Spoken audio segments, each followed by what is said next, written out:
Hello guys! Hello, Scorpio! Welcome dito sa aking channel, Scorpio. Alamin natin, Scorpio, kung anong messages, vibration, kapay energy para sa inyong lahat. This is general reading. Maraming salamat sa lahat ng Scorpio na patuloy na nanonood, sumusubaybay dito sa aking channel. Okay. First card tayo, Scorpio. This is number 38, 8, 9, 10, 11. This is manifestation. Maybe may Scorpio ditong unemployed or nagpaplanong mag-resign sa kanyang trabaho, or maybe may sakit siya or magbabakasyon siya, magte-travel or lilipat siya ng lugar. Sinasabi ng bara sa'yo na ihanda mo ang sarili mo. Prepare yourself kasi yung bagong trabahong papasukin mo ay posibleng napakabigat ng trabahong to. Pwedeng ang trabahong ito ay malaki yung pasweldo niya, but ang problem dito is sobrang bigat ng trabaho. Panggabi at pang-araw, walang day off, weekdays, weekends, nagtatrabaho ka. Okay.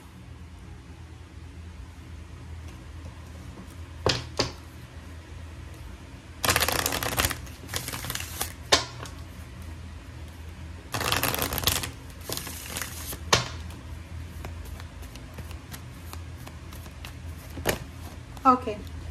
Adjustment are required, diba? Adjustments are required. So, sinasabi ng bara sa'yo dito, Scorpio, na yun, ihanda mo ang sarili mo kasi yung susunod mong trabaho or yung gagawin mo, maybe business or work, kailangan mong mag-adjust dito. Mag-adjust ka ng sleep or mag-a-adjust ka ng habits mo, ng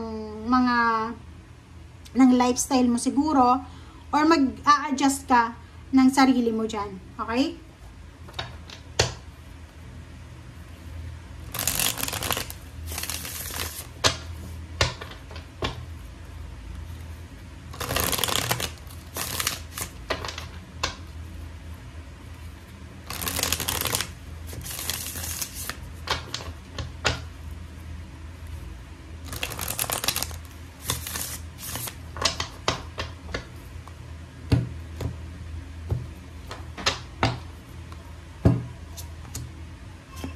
Okay, first two cards tayo.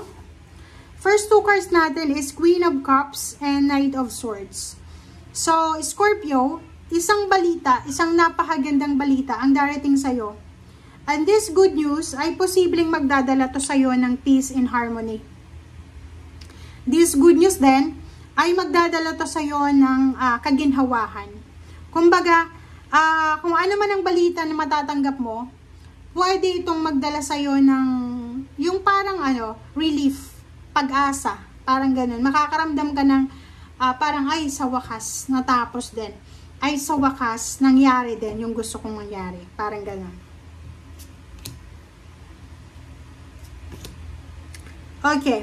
So, if you're waiting for maybe salary increase, higher position, travel plans, visa, passport, residence permit, citizenship, ano bang hinihintay mo?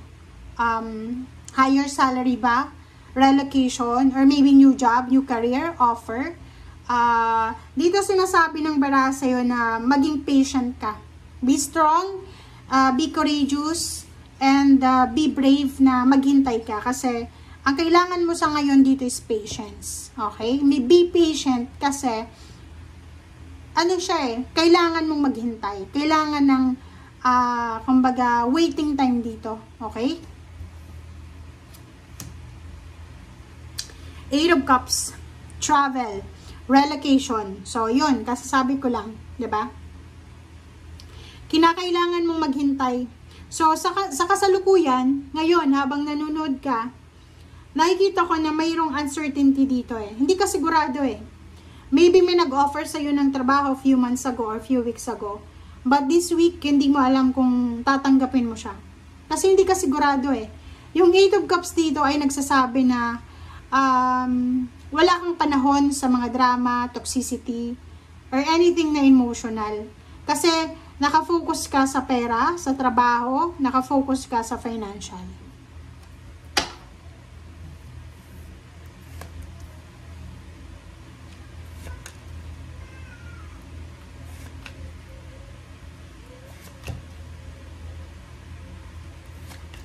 Okay. So, dito sa baba, kung makikita mo, merong impress. Same with the Pisces.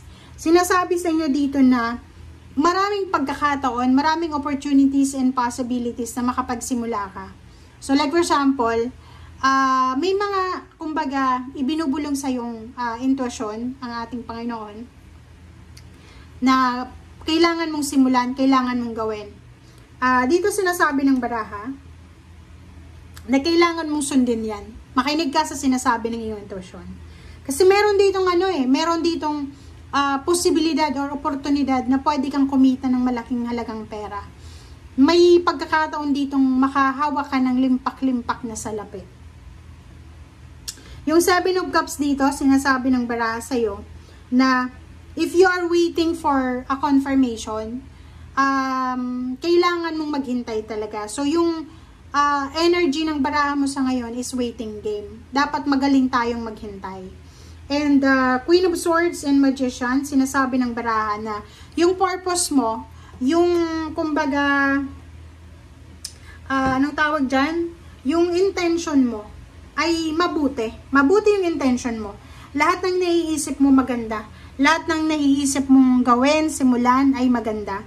But the problem is, pag ikaw ay nakaramdam ng impatience, yung parang maghihintay ka sa parang wala, possible na magbago yung isip mo. So, nakikita ko sir dito, may magician, sinasabi ng magician sa'yo na everything happens for a reason. Okay? And kung ano man itong unexpected na twist or unexpected events or situation na darating sa'yo, you need to accept it. You need to accept it. Hindi mo kailangan kontrolin yung sitwasyon. Halimbawa, kung sabi ng universe, maghintay ka. Hindi mo dapat kontrolin yung sitwasyon na kailangan mong, kumbaga, magdesisyon na kahit na labag sa kalooban mo. Okay?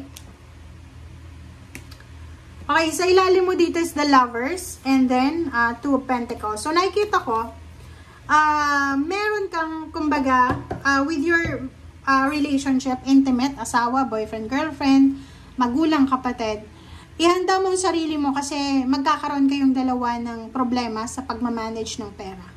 Okay?